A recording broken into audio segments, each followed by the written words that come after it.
Wakeri mathaini ma kiroko niguo ndundu ya mamĩnĩsta ikinyirie thingira-ini wa iregi Nairobi niguo gutabania gĩikaro kĩrĩa gĩgũtongoragio ni President William Ruto uria hingũrire gĩikaro kiu na mahoya.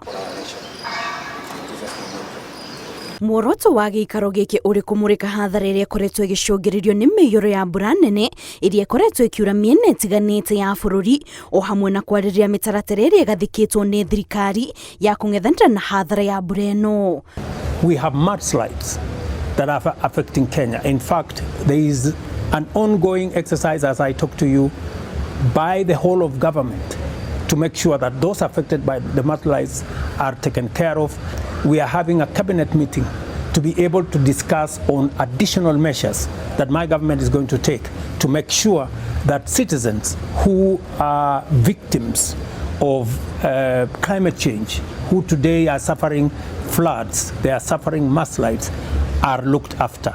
Kuringana na President, thirikari nĩ ĩgathĩkĩte mĩtaratara ya gũteithĩrĩria arĩa othe mangĩkorwo mahutĩtio nĩ thĩna wa mĩiyũro ĩrĩa ĩgũmĩire mĩena ĩtiganĩte ya bũrũri. We are prepared for the situation that we face. We already have food supplies in place. We already have support for those displaced in place. The floods that are ravaging our country, we have close to 10,000 people displaced in Nairobi. We have already a robust program led by none other than my deputy, who is focused on making sure that we deal with those who are affected.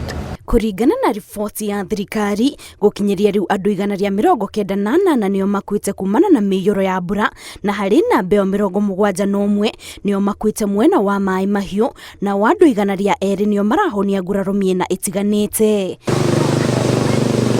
Gukinyiria riu andu 91 matiramenyekana kuria mari na mĩhang'o ya gwethana nao no ĩrathiĩ na mbere gũkũ nacio nyũmba 399 ikĩhofanirio nĩ mĩiyũro na arĩa othe mahutĩtio nĩ thĩna ũyũ marerĩkana nĩ andũ 190,942.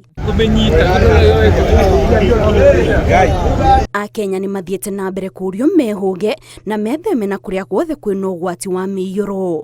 Ngĩribotera Inooro TV, njĩtagwo Kate Muthoni.